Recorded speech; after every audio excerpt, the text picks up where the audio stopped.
Hello, my friends, and welcome back. Thank you very much for being with me again today.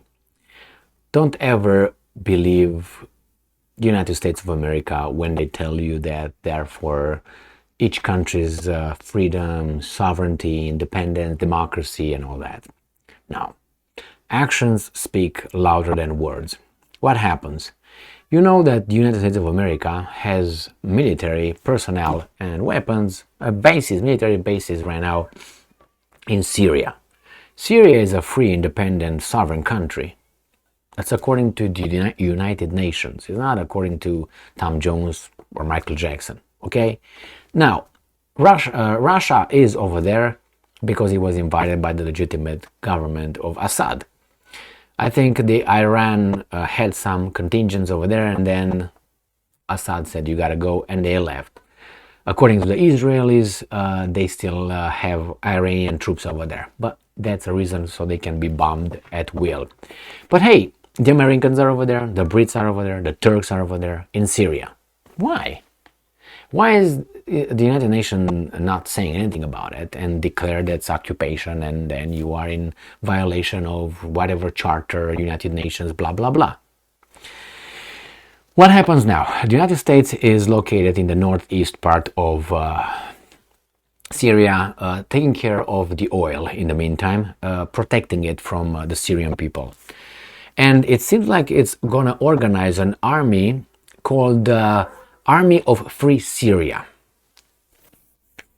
I thought Syria is a free country, isn't it? Is an independent country, Yeah, it had a civil war ignited, I think, in 2011 by and it was unsuccessful. So now they are creating an army, according to the Russians. The Americans are creating an army in Syria. I wonder what I mean for Free Syria. I think that this is the definition. We're going to create this army so we can overthrow that government. That's my translation. Can I have my translation of that? Am I free to have my opinion? Whatever I see? That's what I think is happening. So let's see. This article comes from Sputnik, obviously the lying Russians, and it is from 10th of May 2023. US creating army of quote-unquote Free Syria in region near Raqqa. Lavrov. Syria was readmitted in the arms of the Arab states. And Arab League, it became again a member of the Arab League. In the Middle East, a lot of countries got together and become friendlier to one another. Saudi Arabia with Turkey, Saudi Arabia with Iran, Iran with Syria, Syria with Saudi Arabia, Egypt with all these guys who are coming together. You remember that whatever, I can't remember how it was called, not Pan-African Union. They were dreaming of Pan-Arabian, I can remember, something like that. It seems to come into fruition. That means all these countries creating, the African, like the European Union, like NAFTA, bullshit, and others. So let's see what else these guys are saying. It seems like that has to be destroyed. The United States has started the creation of the so-called, and I'm quoting, Free Syria Army, and quote, with the participation of, remember this is Russians reporting it, of terrorist organizations in order to destabilize the situation in the country, Russian Foreign Minister Sergei Lavrov said on Wednesday.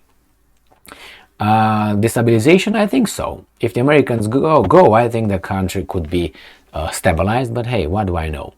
And I'm quoting, according to our information, the US has begun to create the so-called Free Syrian Army in the vicinity of the Syrian Raqqa, with the participation of representatives of local Arab tribes, militants of Daesh, which is ISIS for these guys, and other terrorist organizations, end quote, Lavrov said during a meeting with the foreign minister of Iran, Syria, and Turkey.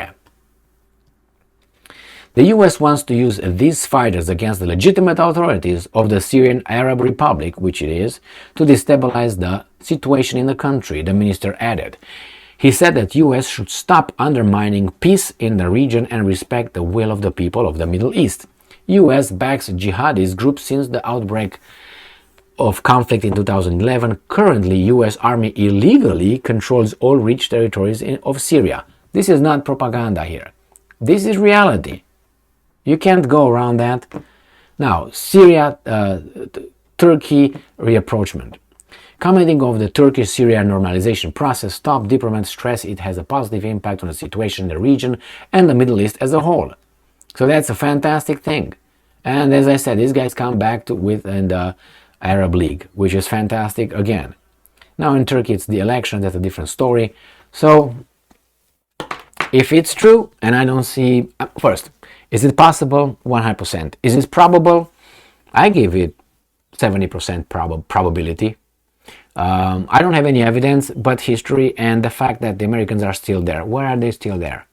Just to make sure that they guard the oil fields? I mean, their mission is not finished. They failed. They failed. And their goal was to topple Assad. That's what they said. Now, not one me, just me saying. I'm just a messenger here. If you remember 2011, 2012, 2013, Assad must go. Assad must go. He has to go.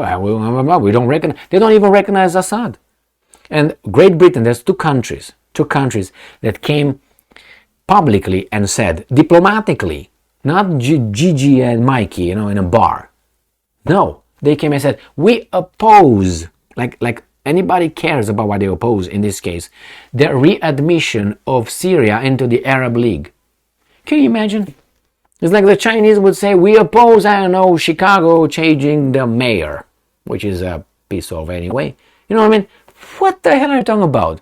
You're over there, we're over here. But these guys, somehow they think they have the authority somehow given by no one but themselves to say, we're going to oppose it, we oppose everyone.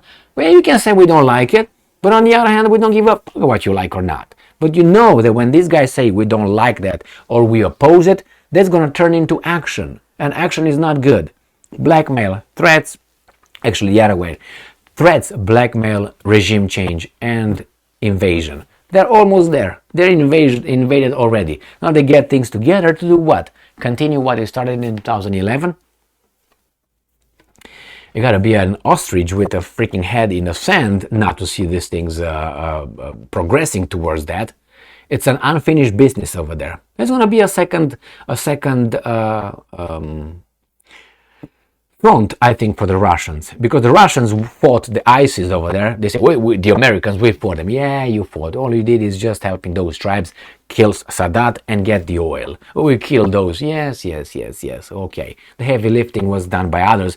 And anyway, I'm not going to go in. I know people say, how can you say this? Aleppo and Fallujah. Well, don't get Iraq into all this now. Actually, I did. So anyway, I'm waiting for something to happen over there, and then the Russians have to bring troops over there in order to defend freedom and democracy, remember? Stay strong, stay smart, look for the truth, and be just.